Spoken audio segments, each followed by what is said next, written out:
A filosofia moderna.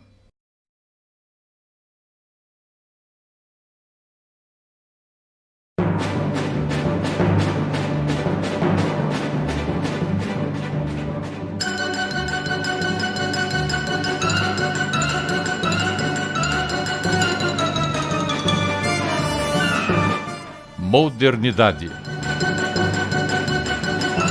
Tempo de mudanças. Recomeço. Renascimento. Ciências. Descobertas. Desejo de conhecer o ser do homem.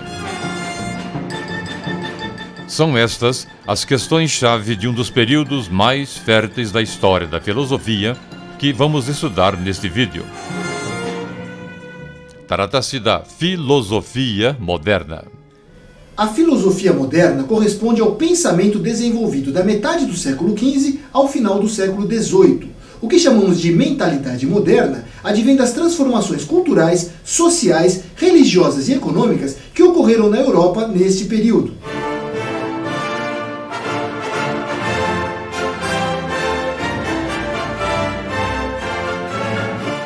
Neste importante período da história da humanidade, a teoria política e científica ganhou novos ares e as transformações pelas quais passava o continente europeu entre os séculos XV e XVIII foram marcadas por um movimento de novas elaborações filosóficas. Maquiavel, Montaigne, Erasmo, More, Galileu, Descartes, Locke e Kant são alguns nomes significativos para a filosofia do período. As perguntas sobre os fundamentos da realidade eram revestidas de questionamentos sobre o que é o conhecer e o papel do que se passou a chamar de sujeito moderno. Do cogito cartesiano aos princípios da experiência, passando pelas novas invenções, temos um panorama de algumas questões da Idade Moderna. Ao longo de todo o século XVIII, desenvolveu-se a escola iluminista, com suas críticas ao mundo do antigo regime. Montesquieu, Voltaire, Rousseau, Diderot e outros elaboraram propostas consideradas revolucionárias para a época. A Idade Moderna é marcadamente caracterizada pelo fim do feudalismo e o surgimento de um novo sistema econômico, o capitalismo. Ou seja, trata-se de um momento em que ocorre o crescimento do comércio e a ascensão da burguesia.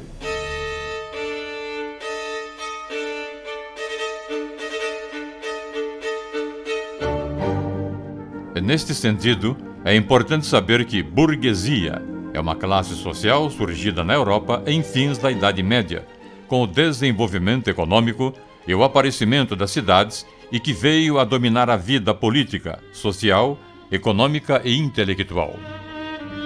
Já o termo capitalismo significa um sistema econômico e social baseado na propriedade privada dos meios de produção, na organização da produção visando o lucro e empregando o trabalho assalariado e no funcionamento do sistema de preços.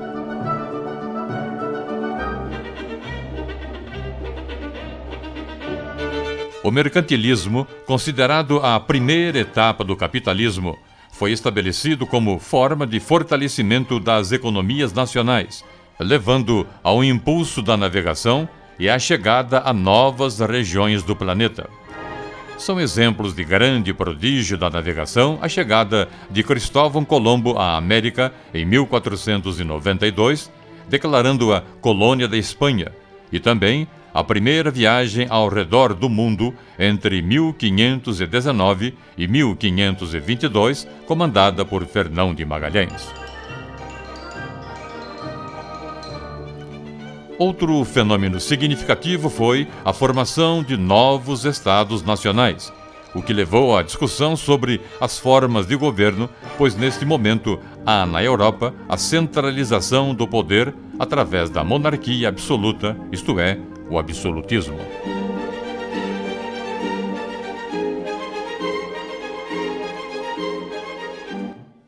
O movimento conhecido como Reforma Protestante quebrou a unidade religiosa europeia, dividindo a Igreja Católica.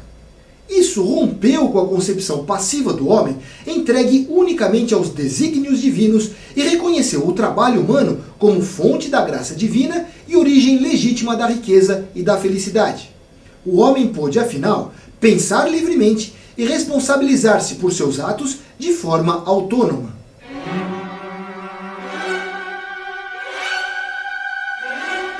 O homem, na Idade Moderna, contraria a supervalorização da fé cristã, do teocentrismo, Deus no centro, e passa a uma tendência antropocêntrica, o homem como centro, valorizando a obra humana.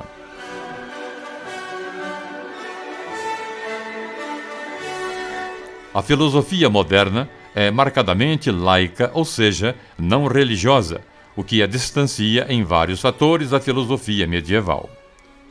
Esse interesse pelo homem pode ser explicado nas palavras de Shakespeare, autor de peças como Hamlet e Romeu e Julieta. Que obra de arte é o homem, tão nobre no raciocínio, tão diverso na capacidade, em forma e movimento, tão preciso e admirável. Na ação é como um anjo, no entendimento é como um Deus, a beleza do mundo, o exemplo dos animais.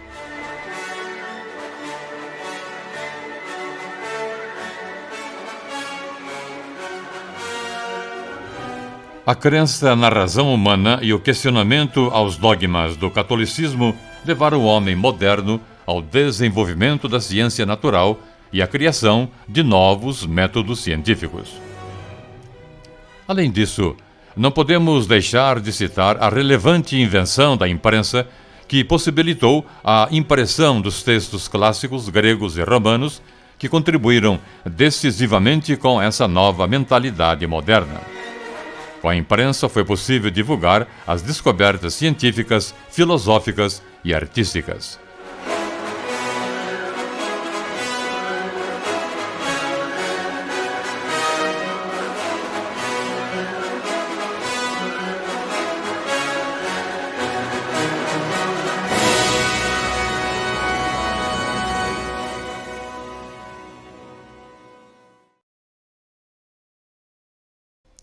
O Renascimento.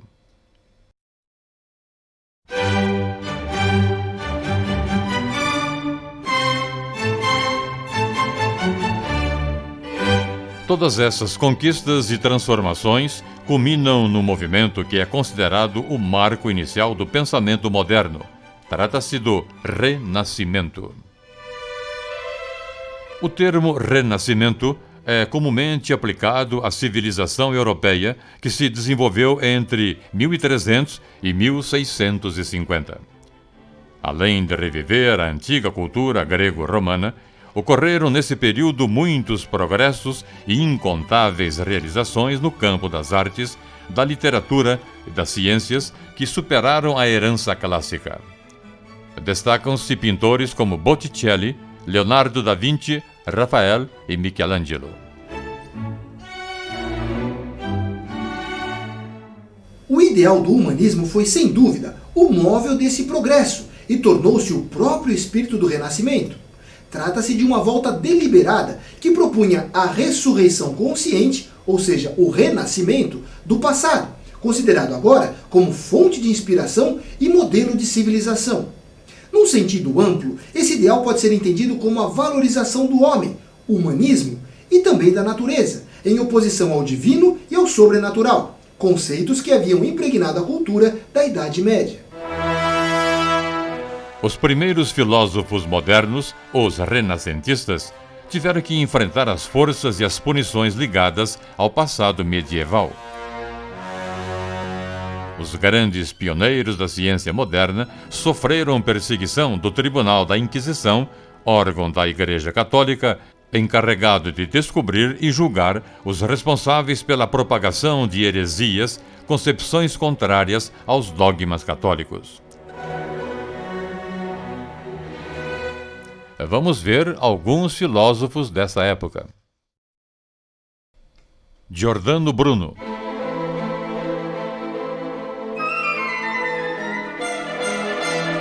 Giordano Bruno foi condenado à morte na fogueira por contestar o pensamento católico, que tinha como um dos pontos básicos a crença de que o planeta Terra era o centro imóvel do universo. Bruno defendia que o universo é um todo infinito, cujo centro não está em parte alguma. Giordano Bruno é o filósofo italiano mais importante do Renascimento. Nasceu em Nola em 1548 e entrou na Ordem Dominicana. Depois a abandonou.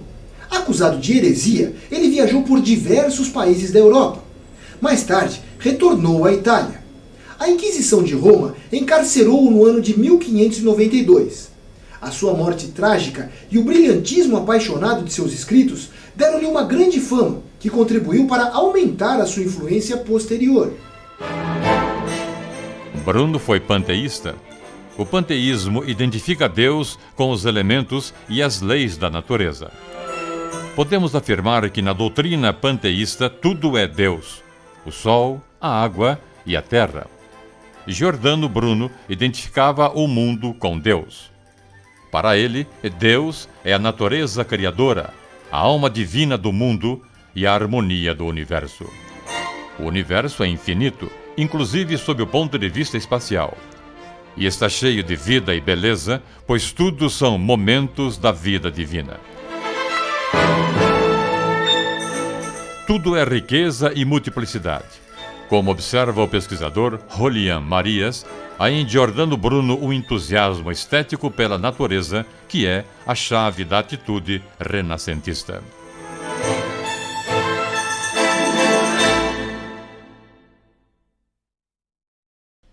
Nicolau Copérnico. Dentre os pensadores renascentistas interessados por uma nova ciência da natureza, destaca-se Nicolau Copérnico. Ele foi um sacerdote polonês que viveu de 1473 a 1543. Estudou matemática, astronomia e medicina. Escreveu o livro Da Revolução das Esferas Celestes, em que combatia a teoria geocêntrica, ou seja, a Terra vista como centro do universo, e propunha a teoria heliocêntrica, mostrando que a Terra girava em torno do Sol e que este era o verdadeiro centro do nosso sistema planetário. O revolucionário livro de Copérnico foi escrito no ano de sua morte e escapou inicialmente da condenação católica, que viria mais tarde com a reativação da Inquisição, após o Concílio de Trento, de 1545 a 1563. A formulação de Copérnico de que é o Sol e não a Terra o centro do universo atingia a concepção medieval cristã de que o homem é o ser supremo da criação e, nessa condição, seu habitat, a Terra, deveria ser o privilégio de ser o centro em relação aos outros astros. Essa foi a reação da Igreja Católica à tese de Copérnico.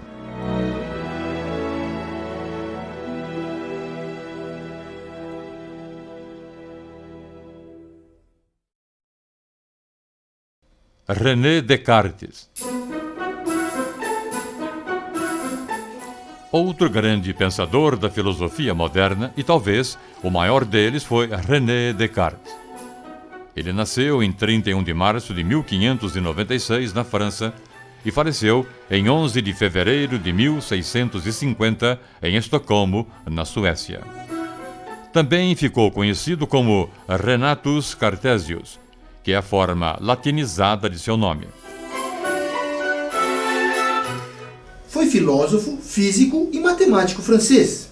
Notabilizou-se sobretudo por seu trabalho revolucionário na filosofia e na ciência, mas também obteve reconhecimento matemático por sugerir a fusão da álgebra com a geometria, fato que gerou a geometria analítica e o sistema de coordenadas que hoje leva o seu nome.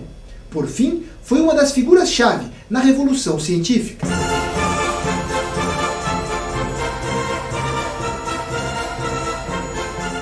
René Descartes, durante toda a sua vida, viajou muito pela Europa. Ainda jovem, ele manifestou o desejo fervoroso de conhecer a natureza do homem e do universo.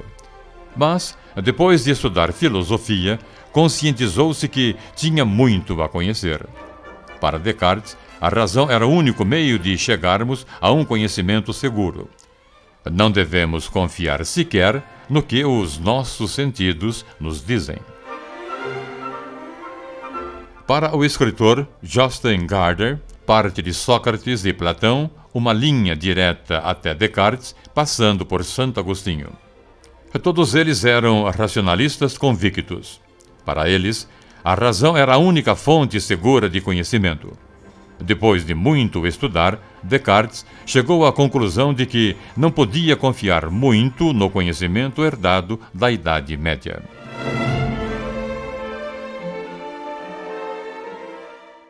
O próprio Descartes conta que seu objetivo passou a ser a procura por um conhecimento que ele podia encontrar dentro de si mesmo, ou no grande livro do mundo. Por essa razão, entrou para o exército e assim pôde prestar seus serviços em diferentes pontos da Europa Central. Mais tarde, passou alguns anos em Paris. Em maio de 1629, viajou para a Holanda, onde viveu por quase 20 anos enquanto trabalhava em seus escritos filosóficos. Em 1649, a rainha Cristina convidou-o para ir à Suécia, mas a estadia em Estocolmo lhe trouxe uma pneumonia que acabou matando-o no inverno de 1650. Descartes, por vezes chamado de o fundador da filosofia moderna e o pai da matemática moderna, é considerado um dos pensadores mais importantes e influentes da história do pensamento ocidental. Inspirou contemporâneos e várias gerações de filósofos posteriores. Boa parte da filosofia escrita a partir de então foi uma reação às suas obras ou autores supostamente influenciados por ele. Muitos especialistas afirmam que a partir de Descartes inaugurou-se o racionalismo da Idade Moderna. Décadas mais tarde se assentaria nas Ilhas Britânicas, principalmente através de John Locke e David Hume, um movimento filosófico que, de alguma forma, é oposto ao racionalismo. A este novo movimento se convencionou chamar de empirismo. Após a inebriante redescoberta do homem e da natureza no Renascimento, a necessidade de se reunirem os pensamentos contemporâneos num único e coerente sistema filosófico voltou a se apresentar. O primeiro grande construtor desse sistema foi Descartes, e a ele seguiram-se Spinoza e Leibniz, Locke e Berkeley, Hume e Kant.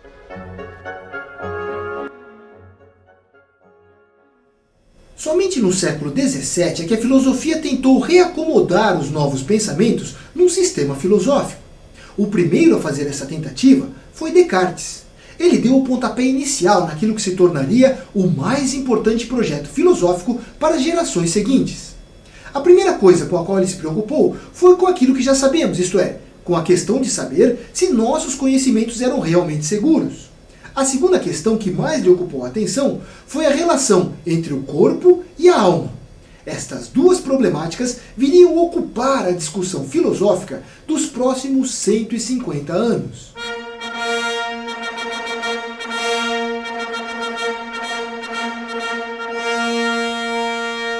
No que se refere à questão de como podemos obter um conhecimento seguro, muitos expressavam o seu total ceticismo filosófico.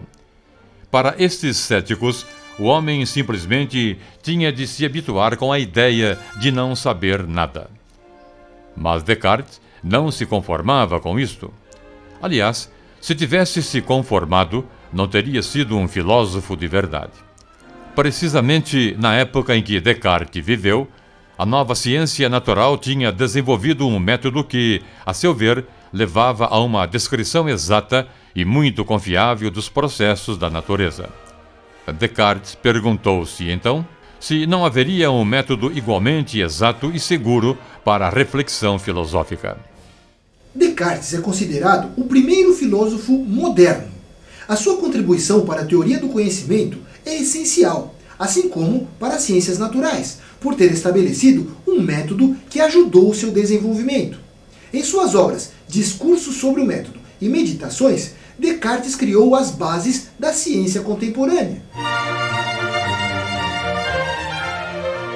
O método cartesiano consiste no ceticismo metodológico.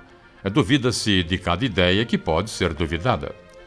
Ao contrário dos gregos antigos e dos escolásticos, que acreditavam que as coisas existem simplesmente porque precisam existir, ou porque assim deve ser, etc., Descartes instituiu a dúvida. Só se pode dizer que existe aquilo que possa ser provado, sendo o ato de duvidar indubitável. Baseado nisso, Descartes busca provar a existência do próprio eu. Quem duvida, portanto, é sujeito de algo. Cogito ergo sum. Penso, logo existo. E também a existência de Deus.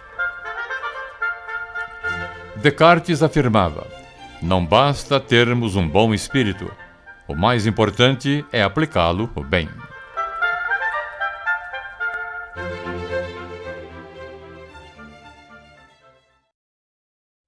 Immanuel Kant. Mesmo com a significativa obra de Descartes, um outro pensador do final da Idade Moderna se destacou por elaborar um dos mais consistentes sistemas filosóficos da história do pensamento ocidental. Immanuel Kant. Nasceu, estudou, lecionou e morreu em Königsberg. Jamais deixou essa grande cidade da Prússia Oriental, hoje Alemanha, cidade universitária e também centro comercial muito ativo, para onde afluíam homens de nacionalidade diversa, poloneses, ingleses e holandeses. A vida de Kant foi austera e regular como um relógio. Levantava-se às 5 horas da manhã, fosse inverno ou verão, deitava-se todas as noites às 10 horas e seguia o mesmo itinerário para ir de sua casa à universidade. Duas circunstâncias fizeram-no perder a hora: a publicação do Contrato Social de Rousseau, em 1762, e a notícia da vitória francesa em Valmy, em 1792. Segundo Fichte, Kant foi a razão pura encarnada.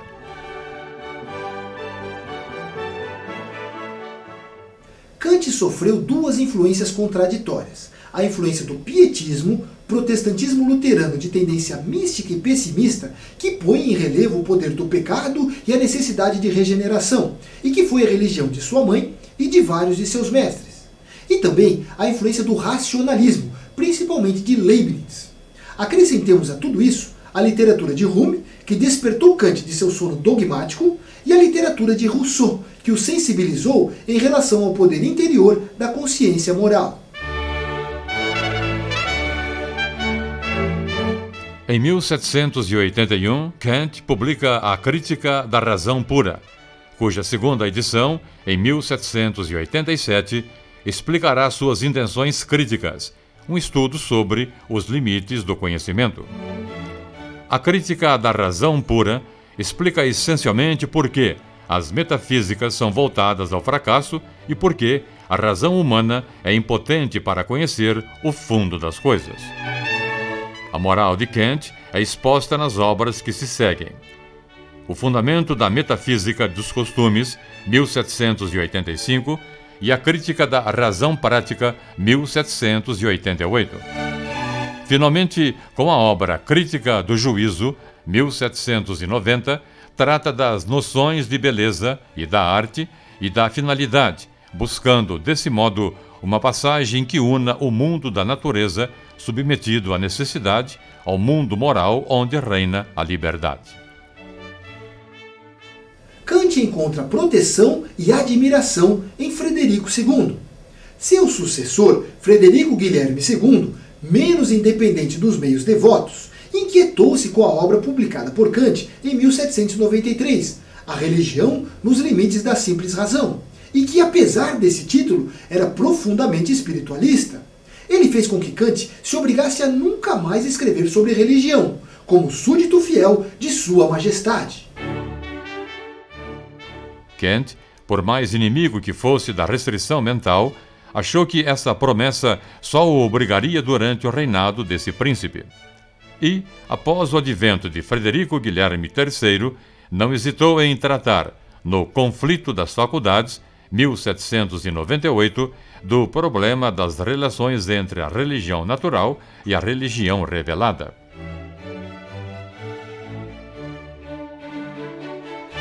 Dentre suas últimas obras citamos A Doutrina do Direito, A Doutrina da Virtude e seu ensaio filosófico sobre a paz perpétua, 1795.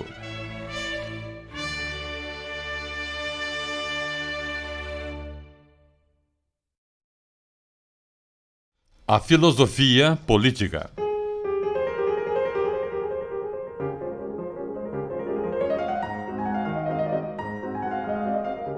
Nesta última parte de nosso vídeo, queremos destacar que um dos movimentos mais importantes da filosofia moderna caracterizou-se por uma preocupação dos filósofos com as questões políticas, ou seja, com a política, o que é uma herança da filosofia clássica que fora desenvolvida na Grécia.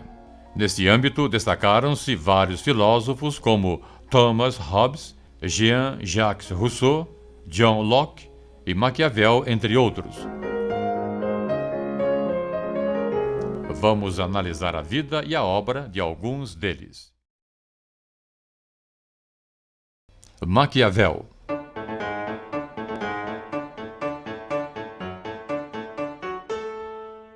Nicolau Maquiavel, 1469-1527, é um dos mais importantes pensadores de todos os tempos, especialmente para o campo da política, por um motivo bastante simples. Ele foi o primeiro a dissociar a política da moral. A característica mais marcante da obra maquiaveliana reside justamente no fato de que Maquiavel, ao pensar e escrever sobre política, rejeitou completamente o idealismo dos clássicos e rompeu definitivamente com a velha moral católica. Enquanto Platão, Aristóteles, Santo Agostinho e Thomas More, por exemplo, procuraram estabelecer as características de um Estado ideal, Maquiavel seguiu no sentido oposto. Ao invés de se preocupar com o que o Estado deveria ser, procurou desenvolver uma teoria a partir do que o Estado era de fato. O pensamento maquiaveliano se baseia na análise da história, uma vez que Maquiavel procurou aprender com as ações dos grandes homens e sua natureza nos grandes momentos da história, assim como na psicologia e como eles se comportaram ao longo dela. Essa análise retrospectiva dos fatos históricos levou Maquiavel à constatação de que, ao longo de toda ela, os homens mostraram-se sempre os mesmos: ingratos, volúveis, simuladores, covardes e ávidos por lucro. Por essa razão, um governante, príncipe, na terminologia maquiaveliana, que pretendesse comandar o Estado, deveria possuir duas características imprescindíveis: força e inteligência. A primeira para conquistar o poder, a segunda para mantê-lo. Os expedientes utilizados pelo príncipe para a manutenção da ordem do Estado, ao contrário do que haviam preconizado todos os pensadores anteriores a Maquiavel, não deveriam ser previstos em nenhuma lei ou norma moral. Pelo contrário, era cada situação que determinaria o que seria certo ou errado, moral ou imoral, bom ou mal. Maquiavel inaugura assim a moral de circunstância, que era completamente avessa à velha moral católica. Por conta disso, usa-se até hoje o termo maquiavélico para designar as pessoas malevolentes, astutas e impiedosas. A própria Igreja Católica difamou a imagem de Maquiavel pelo fato deste ir de encontro a seus interesses. Para Maquiavel, toda a sociedade poderia passar por 3 estados ou situações: anarquia, principado e república. Perceba que aqui Estado se escreve com letra minúscula, querendo significar situação. A Itália, naquele momento, estava gravada pela anarquia. Precisava de um príncipe virtuoso que reorganizasse e unificasse o Estado italiano, e depois deixasse o governo e instaurasse a república.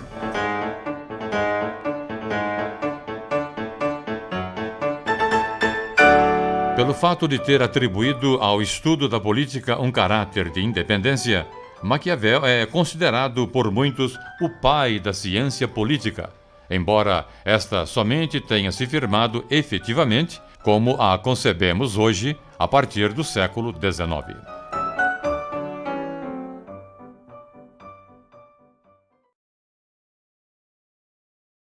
A filosofia política contratualista.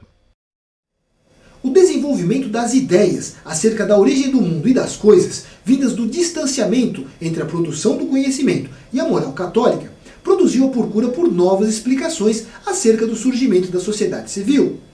Como surgiram as primeiras sociedades? Foram famílias que cresceram e formaram os primeiros agrupamentos humanos, que mais tarde deram origem às vilas e posteriormente às cidades? E o Estado? Como surgiu o Estado? O Estado antecedeu a sociedade ou a sociedade veio antes do Estado? Qual o fundamento que explica o surgimento do Estado e, consequentemente, por que as pessoas devem obedecer às ordens do Estado? Como se poderia justificar e legitimar o poder do Estado sobre os indivíduos? A doutrina contratualista procurou responder a algumas dessas perguntas. Apesar das divergências existentes entre cada autor contratualista, há questões comuns que amarram suas teorias e que, por fim, acabam por caracterizá-los como tal, como contratualistas. Para os contratualistas, a sociedade antecedeu o Estado. Primeiramente, os indivíduos se uniram em grupos que eram, a princípio, desorganizados do ponto de vista do poder político, e onde imperava, diante da ausência de uma autoridade geral e de regras de convivência, a lei do mais forte. Nesse momento, ao surgir um conflito de interesses entre dois ou mais indivíduos, satisfaria sua pretensão aquele que fosse forte o suficiente para subjugar os demais. A esse estágio, os contratualistas chamam de estado de natureza. Vive aí o homem em estado de absoluta natureza, em que predomina a força, e a violência é a única forma de solução de conflitos. O estado de natureza caracteriza-se pela insegurança, pela incerteza e pelo medo.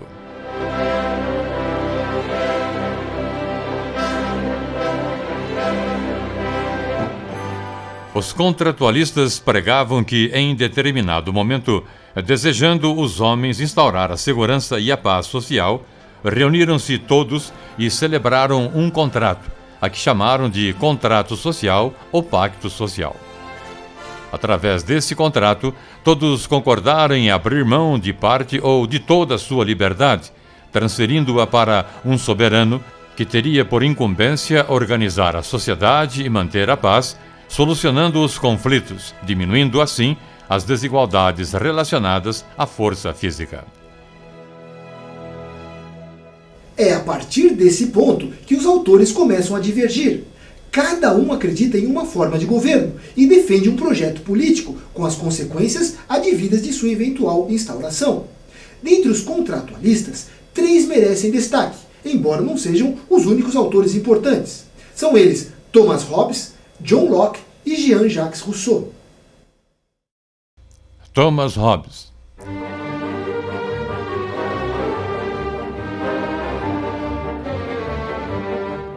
Para Thomas Hobbes, 1588-1679, o homem era naturalmente mau, mesquinho, invejoso e egoísta. Seu grande objetivo na vida era obter mais vantagens do que os outros. Assim, segundo Hobbes, vivendo no estado de natureza, a humanidade tendia a viver sempre em conflito, guerras e disputas entre si. Dessa forma, seria difícil para o homem preservar seu bem maior, a vida, uma vez que, por exemplo, mesmo os mais fortes são vulneráveis quando dormem. Para acabar com esse clima de guerra eterna, os homens se reuniram e celebraram um pacto social, através do qual abdicavam de parte de sua liberdade em favor do soberano, que passaria a ter plenos poderes para organizar a sociedade e dirimir os conflitos, impondo aos indivíduos a sua decisão.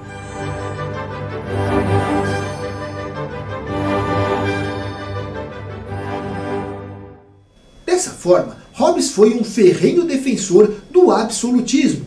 Para ele, apenas dispondo de plenos poderes, já que fora o único a não participar do pacto, o soberano poderia manter a paz e a ordem na sociedade.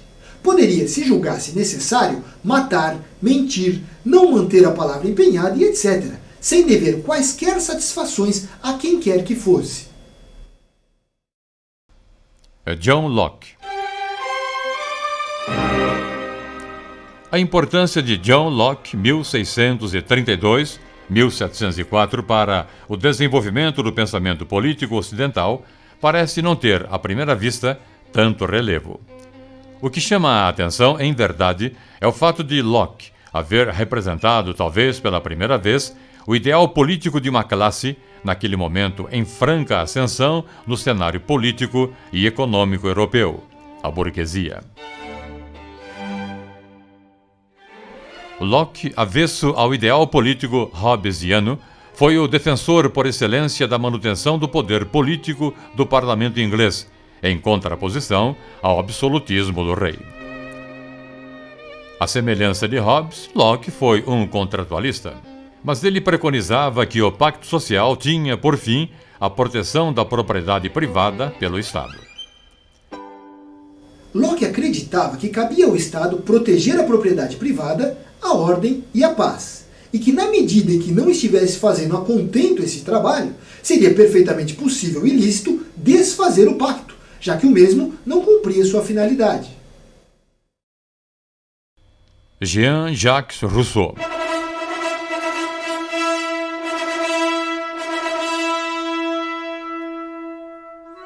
Rousseau, 1712-1778, foi um iluminista.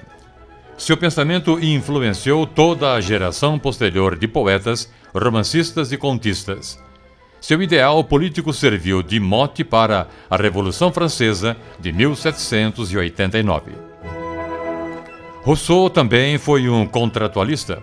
Porém, ao contrário de Hobbes, acreditava que o homem era essencialmente bom. Vivendo no estado de natureza, não era capaz de fazer o mal, exceto para se defender. Sendo tudo acessível a todos, não havia motivo para disputas interpessoais. Tudo começou a dar errado, segundo Rousseau, quando surgiu a propriedade privada.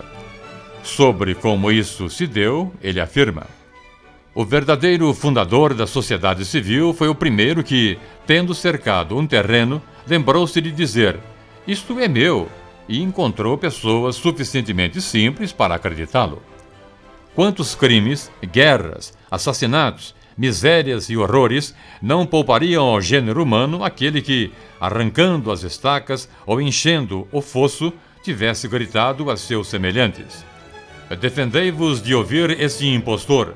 Estareis perdidos se esquecerdes que os frutos são de todos e que a terra não pertence a ninguém. Portanto, para Rousseau, os homens seriam naturalmente bons e seria a sociedade a lhes corromper. Para o iluminista suíço, o estado de natureza seria, portanto, melhor do que a sociedade civil. Não sendo possível voltar ao estado de natureza, busca desenvolver um sistema político que minore as diferenças entre os homens criadas pela sociedade civil. Rousseau se referia, ao falar em diferenças, da propriedade privada, para ele, a mãe e rainha de todas as misérias humanas. Assim, na concepção russoniana, os homens firmaram um pacto, o contrato social, segundo o qual todos governariam juntos, em prol do bem comum. Rousseau pregava, portanto, que o Estado existia não para defender interesses particulares, e sim para defender a vontade geral. Isso foi tão enfatizado por Rousseau que ele chamou a vontade geral, ou seja, a opinião comum de todos os cidadãos, de soberano. Ao contrário de Hobbes, por exemplo, para quem soberano era o rei. Considerações finais.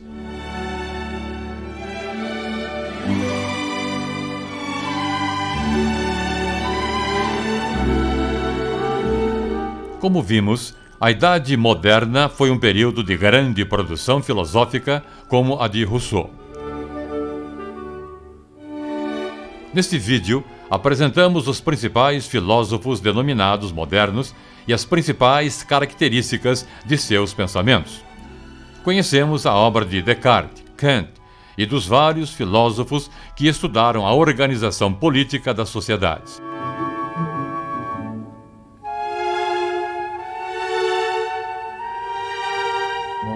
Agora é com você. Vale a pena pesquisar e descobrir outros pensadores da Idade Moderna. Eles tiveram um papel decisivo para que surgissem outros filósofos, e é o que estudaremos a seguir.